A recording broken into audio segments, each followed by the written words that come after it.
This is a video for archaeology lovers. From start to end, it's packed full of amazing archaeological discoveries that have stood the test of time. And we mean that quite literally. Taken from every time period and every corner of the world, here are some of the most phenomenal archaeological finds of all time. We're kicking things off with a remarkable discovery that took place in southern Vietnam in February 2023. A 2,000-year-old stringed instrument crafted from deer antlers.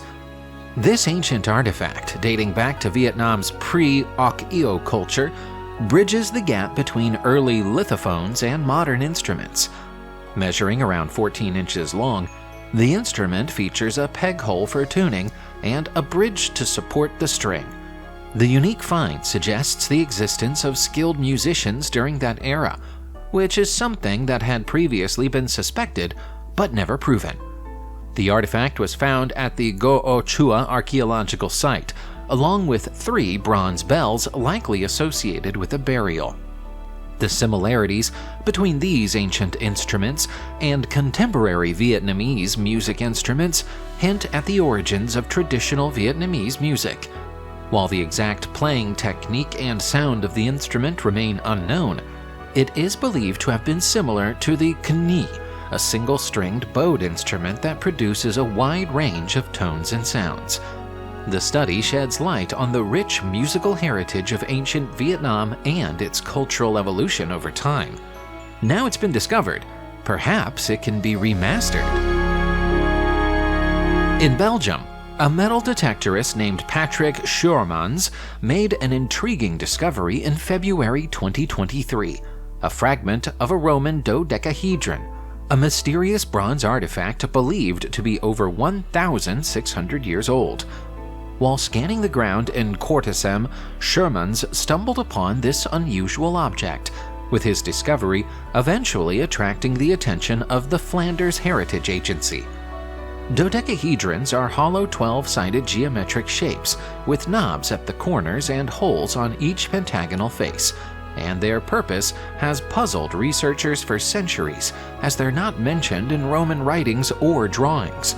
Around 120 Roman dodecahedrons have been found since the 18th century, mainly in European countries like Great Britain, the Netherlands, Belgium, and France. Although their exact function remains unknown, evidence suggests that they were not practical tools but had a magical or religious significance. Schoormans donated the fragment to the Gallo-Roman Museum of Tongeren. This find could prove to be significant for research into ancient Roman history, as it provides precise location information for a Roman dodecahedron in Flanders.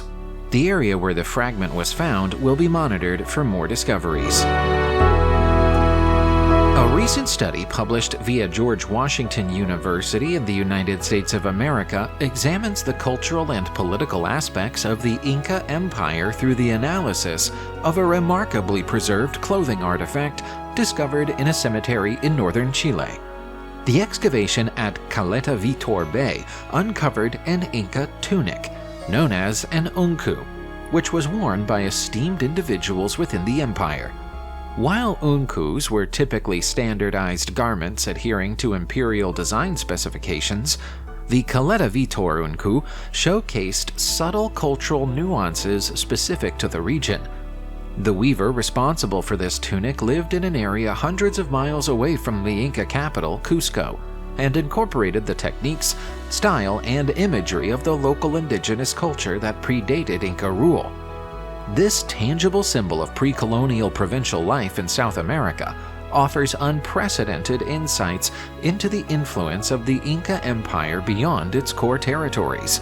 Jeffrey Splitztozer, an assistant research professor of anthropology at George Washington University and co-author of the study, emphasizes the significance of this excavated unku in understanding Inca imperial influence in the provinces. There's far more to this discovery than mere fashion. The Jemdet Nasr period, a Bronze Age archaeological culture in southern Mesopotamia, which is modern-day Iraq, has been the focus of recent research shedding light on its cultural and political aspects. The period, generally dated from 3100 to 2900 BCE, is named after the archetypal site Tel Jemdet Nasir, where the distinctive artifacts of this period were first recognized. The geographical distribution of this culture is primarily limited to south-central Iraq. The Jemdet Nasir culture emerged as a local development following the preceding Uruk period and continued into the early dynastic period. The significance of this period was realized with the discovery of clay tablets bearing Proto-Cuneiform script, which led to the formal definition of the Jemdet Nasir period in 1930. The culture is characterized by its painted monochrome and polychrome pottery, indicative of high-status individuals or activities. Additionally, the period played a crucial role in the development of the cuneiform script that later came to be the standard for the entire region, playing a key role in the invention of the written word. The Jemdet Nasir period exhibits evidence of a centralized administration, as reflected in administrative tablets and cylinder seals, suggesting a highly organized society with a regulated economy.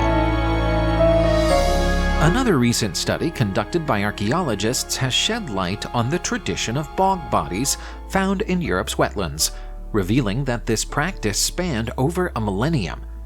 Bog bodies are human cadavers naturally mummified in peat bogs, preserved by acidic water, low temperature, and lack of oxygen. These bodies date back to the prehistoric period, with the oldest known bog body from Denmark dating to 8000 BCE. Well-preserved examples like Lindo Man and Tolland Man have offered valuable insights into the past, allowing scientists to reconstruct aspects of their lives, including their last meals and cause of death. Archaeologists believe that many of these bog bodies were intentionally killed and deposited as part of a widespread cultural tradition, particularly during the Iron Age. The study, published in the journal Antiquity, analyzed over 1,000 remains from 266 sites across Europe, revealing that the formal tradition of bog bodies started in southern Scandinavia around 5000 BCE and gradually spread throughout northern Europe, which makes the Danish example an outlier. The study also highlighted the presence of bog body hotspots and the inclusion of ritual offerings, shedding light on complex human themes such as violence, religion, loss, and mourning. Archaeologists in Germering, Germany made a fantastic discovery in January 2023, a Bronze Age well filled with ritual offerings, which is believed to be over 3,000 years old. The well is incredibly well preserved, with its wooden walls still partly damp from the groundwater. This has ensured that the organic materials discovered within it have been equally well preserved, including a total of 27 bronze garment pins, amber beads, 2 metal spirals, an animal tooth wrapped in metal to make a pendant, and over 70 ceramic vessels. The condition of the vessels indicates that they were carefully lowered into the water rather than dropped or thrown. As such, it's thought that they were part of an offering to the gods, made during a time of drought when the water table had dropped significantly. The hardships faced by the settlers at the time may have spurred them to sacrifice their most valuable possessions to their gods, in the hope that their fortunes might improve. As part of the ongoing archaeological dig at the site, around 13,500 artifact finds have been made, mainly from the Bronze Age and early Middle Ages. It's expected that some of these finds will be made accessible to the public later this year in the Germering City Museum. At the very beginning of 2023, archaeologists in Khirbat el-Masani, Israel, confirmed the discovery of a Byzantine-era monk who was buried in bondage. It was a remarkable way to kick off a new year of archaeology in the country. There was once a monastery at the site, so it's likely that the monk was buried close to his home approximately 1,500 years ago. The unfortunate individual was buried in a small cist grave near the central apse of what used to be a church. Despite the unusual nature of the burial, historians don't think it was a form of punishment. Instead, they believe that the fact that the unnamed monk was buried with 20-pound iron rings around his neck hands and feet was a sign of his deep and unbreakable devotion to his faith. It's probable that he lived an ascetic lifestyle, which would have involved wearing chains in life as well as death, and voluntarily living in uncomfortable and even painful conditions. It was once thought that such practices were confined to Syria during the Byzantine era, but this discovery proves that the belief and practice spread far and wide. In September 2021, Turkish archaeologists found a mosaic so significant that they're claiming it as the ancestor of all other Mediterranean mosaics. That's a bold claim to make, so let's check it out. This careful arrangement of more than 3,000 stones was found in the remains of a 3,500-year-old Hittite temple in Usakli Hoyak. The stones have lost some of their colors over time, but they would originally be black, red, and beige shades, arranged in curved and triangular formations, thus creating the mosaic. It's about 700 years older than the oldest known floor or wall mosaic in Greece. The discovery of the remains of a palace at the same site meant that Usakli Hoyak became a candidate for the location of the long-lost city of Zipalanda. The city's name appears on many ancient Hittite tablets, and was known as a place where people came to worship the Hittite storm god, but its precise location had always remained a mystery. In December 2022, after another spate of discoveries, archaeologists and scientists removed all doubt and were finally able to confirm that Zipalanda had been found once more.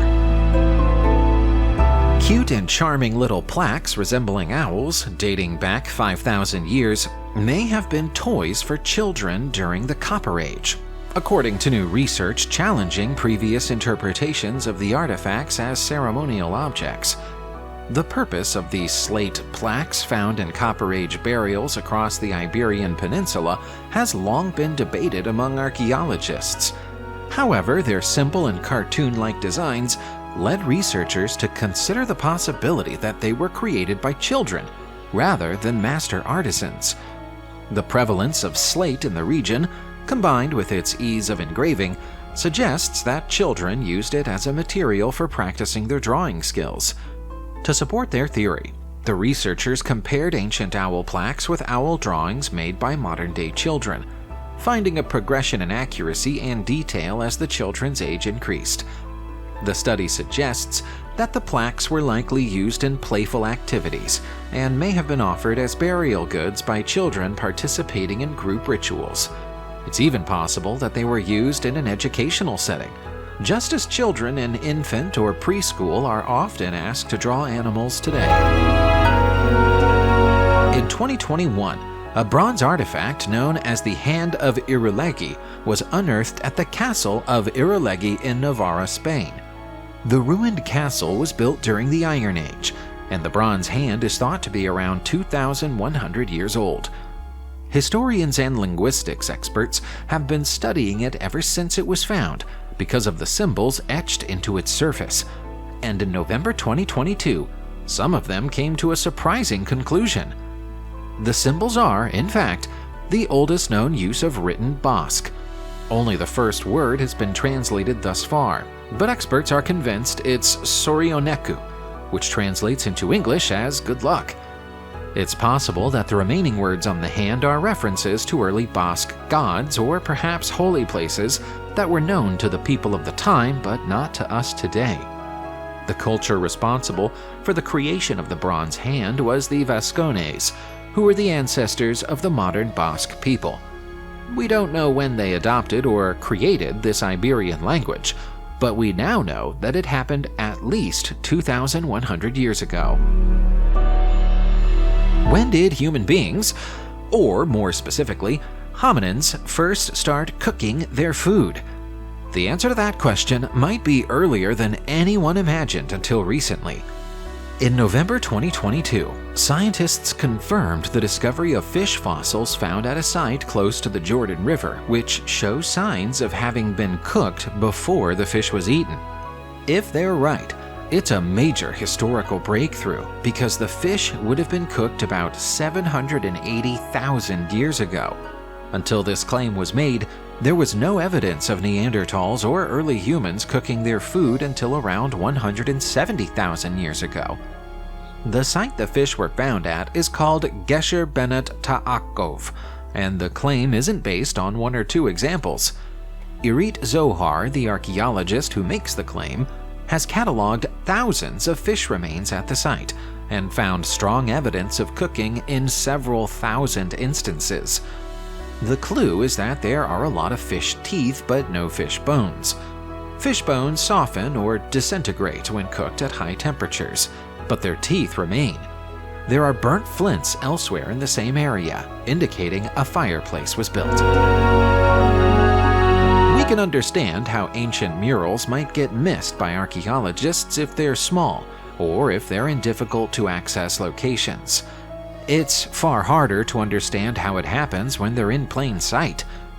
That description applies to these enormous Song Dynasty stone murals in China's Henan province, which were found on the side of Zhuqiao Bridge in Kaifeng in October 2022.